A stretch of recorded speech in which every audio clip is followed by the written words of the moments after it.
আমরা অন্তর্বর্তী সরকারের কাছে আবেদন জানাচ্ছি যে আমাদের ব্যাপারটা উনি দেখবেন, আমাদের সাথে উনি না হোক ওনার প্রতিনিধি কথা বলবেন। আমরা আমাদের মন্ত্রণালয়ে কথা বলতে চাই না, কেউ আসতে পারে নাই আমাদের পক্ষে কথা বলার জন্য অথবা আমাদের দাবিগুলো শোনার জন্য। তাহলে হচ্ছে যে ওনারা কি নারী ও শিশু নিয়ে কাজ করে। আমরা তো মাঠ পর্যায়ে আমাদের কাজটা আপনারা চাইলে প্রত্যেকটা উপজেলা, আপনারা যে কোনো একটা র্যান্ডমি উপজেলায় যান, যে হচ্ছে যে তথ্য হবা উপজেলা পরিষদে গিয়ে তথ্য হবার অফিসটা বলেন এবং সেখানে হচ্ছে যে জিজ্ঞেস করেন একটা র্যান্ডম মানুষকে ওনাদের কাজ কি জানবে, ওরা বলবে যে আমরা প্রান্তিক নারীদের একদম হচ্ছে যারা সুস্থ নারী ওদেরকে আমরা হচ্ছে সেবা দিয়ে যাই, ওরা আমাদেরকে চিনে। তাহলে আমরা মাঠ পর্যায়ে কাজ করতেছি, আপনারা ক্রেডিট নেবেন উপরে।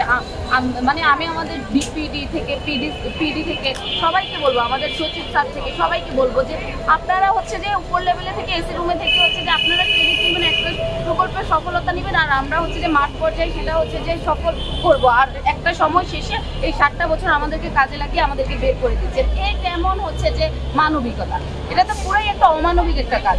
আর আমরা মনে করি এই যে 21তম দিনে আমরা হচ্ছে যে মানবাধিকার লঙ্ঘন হয়েছে আমাদের সাথে নারী নির্যাতনের মতো ঘটনা ঘটেছে। আমরা অবিলম্বে সরকারের দৃষ্টি আকর্ষণ করছি, আমরা অন্তর্বর্তী সরকারের কাছে আবেদন জানাচ্ছি যে আমাদের ব্যাপারটা উনি দেখবেন, আমাদের সাথে উনি না হোক ওনার প্রতিনিধি কথা বলবেন। আমরা আমাদের মন্ত্রণালয়ে কথা বলতে চাই না, কারণ আমাদের মন্ত্রণালয়ে আমরা যেটা বুঝেছি A to Z পুরোটাই কর্পোরেট।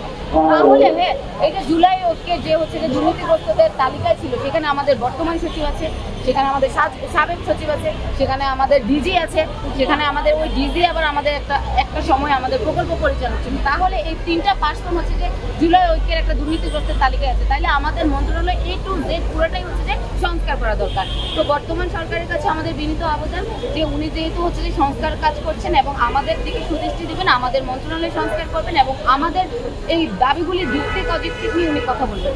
এই যে বিভিন্ন সুশীল সমাজ গত শুক্রবার থেকে আমাদের কাছে আসছে, দেখছেন ওনারা কিন্তু আমাদের কথাগুলি আগে শুনেছেন, আমাদের কাগজপত্র দেখেছেন, তারপরে কিন্তু আমাদের সাথে একত্রতা প্রকাশ করেছেন। হুট করে কেউ একত্রতা প্রকাশ করেননি। তাহলে সরকার কেন করছেন না?